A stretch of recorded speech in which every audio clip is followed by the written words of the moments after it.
कंचन की नई नई शादी हुई होती है और शादी के बाद अपना ससुराल संभाल रही होती है। लेकिन ससुराल में उसे एक चीज बहुत ही अजीब लगती है कि उसकी ननद रूपा शादी के बाद भी अपने मायके में ही है। ये देखकर एक बार कंचन अपनी सास रमा से कहती है, माँ जी एक बात बताइए, रूपा दीदी की तो शादी हो चुकी है ना, वो इतने दिन से यहीं पर रह रही है। माँ जी देखिए ना, मेरी शादी को भी तो अब 1 महीना होने वाला है, क्या उनके ससुराल वाले उन्हें कुछ कहते नहीं है? अब क्या बताऊं तुझे बहू, मैं तो खुद परेशान हो जा रही हूँ कि यहाँ पर बार बार आ जाती है, पता नहीं इसके ससुराल वाले से कुछ कहते क्यों नहीं है। तो आप कुछ क्यों नहीं कहती माँ जी? अगर आप कहेंगी तो क्या पता दीदी आपकी बात माने और ससुराल जाए, क्योंकि माँ जी मायके में भी इतने दिन रहना अच्छी बात नहीं है।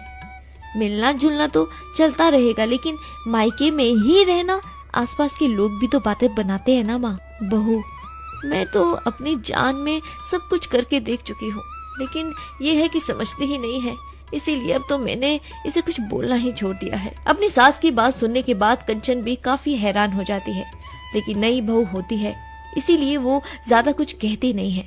कुछ दिनों बाद कंचन रसोई का काम कर रही होती है, तभी वहाँ रूप आ जाती है और वो अपनी भाभी से कहती है, भाभी आज का मौसम कितना अच्छा हो रहा है ना।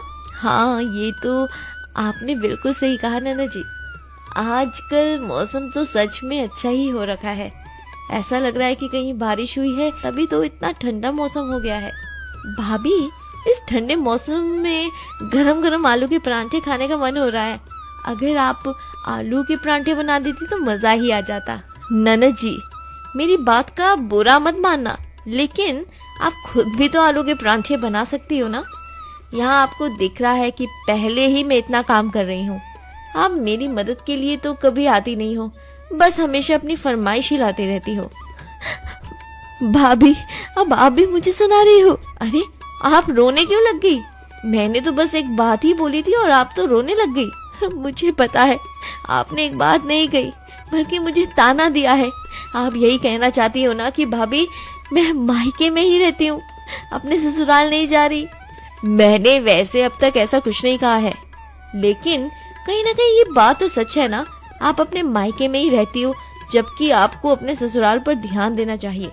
मैं यहाँ जानबूझकर नहीं हूँ, मेरे ससुराल वाले मुझसे बहुत काम करवाते हैं, बात बात पे मुझे सुनाते रहते हैं।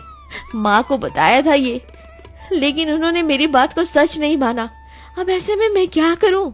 मुझे नहीं जाना अपने ससुराल, इससे अच्छा है मैं मायके में ही रहूँ।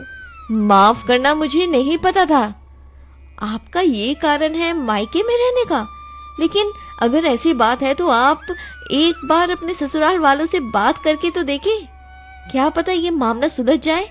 अगर सुलझा सकती तो कब का सुलझा चुकी होती, लेकिन अब ऐसा कुछ नहीं हो सकता। अपनी ननद की बात सुनकर कंचन बिल्कुल चुप हो जाती है और कुछ नहीं कहती है। कुछ दिनों बाद कंचन सब्जी लेने के लिए बाजार जाती है, जहाँ उसे उसकी ननद की सास गीता मिलती है। नमस्ते आंटी जी, आप यहाँ कैसे? बहू अब यहाँ की बाजार लगता है तो यहीं आऊंगी ना, सब्जी लेने आई हूँ मैं भी यहाँ पर। ओह अच्छा, वैसे आंटी जी आपसे एक बात कहूँ, अगर आप मेरी बात का बुरा ना माने तो? हाँ हाँ बिल्कुल कहो ना बेटा, क्या कहना है? मुझे आपकी बहू यानी कि मेरी ननद के बारे में बात करनी है। रूपा के बारे में कुछ बात करनी है? लेकिन बेटा तुम उसके बारे में कुछ बात ना ही करो तो वो बेहतर ही होगा। अरे मैं तो थक गई हूँ, उससे आज तक कभी उसने हमारी सुनी ही नहीं है। लेकिन ऐसा भी तो हो सकता है ना आंटी जी कि आप लोगों ने मेरी ननद को इतना सुना दिया हो कि अब वो कुछ सुनना ही नहीं चाहती। आप उनके साथ दुर्व्यवहार क्यों करते हो? क्या दुर्व्यवहार? और हम करते हैं? बहू तू भी अपनी ननद की बातों में आ गई। अरे तेरी ननद एक नंबर की झूठी है, हमारे घर थी तो आए दिन घूमने निकल जाती थी, देर रात तक आती थी, मोहल्ले वाले हमें बोलते थे और बस इसीलिए एक बार मेरे बेटे ने उसे कुछ कह दिया तो वो बस घर छोड़कर चली आई। अपनी ननद की सास की बात सुनने के बाद कंचन को अपनी ननद की सारी हरकत समझ आ जाती है कि वो आखिर कर क्या रही है, इसीलिए अब वो अपनी ननद को सब सिखाने का सोचती है। कुछ दिनों बाद गीता अपने हाथ में शादी का कार्ड लेकर आती है और गीता को घर देखकर सब आ जाते हैं। तब कंचन कहती है, अरे आंटी जी आप यहाँ, घर में सब कुशल मंगल तो है ना? माँ जी आप भले ही मुझे यहाँ पर लेने आई हो, लेकिन मैं पहले ही बता दूं कि मैं कहीं नहीं जाने वाली हूँ, मैं यहीं रहूंगी अपने मायके में। रूपा तेरी सास है, थोड़ा तो तमीज से बात कर। अरे नहीं नहीं बहन जी, कोई बात नहीं, वैसे भी मैं यहाँ रूपा को लेने नहीं आई हूँ बल्कि शादी का कार्ड देने आई हूँ। वो मैं अपने बेटे की दूसरी शादी करवा रही हूँ ना। मेरे होते हुए आप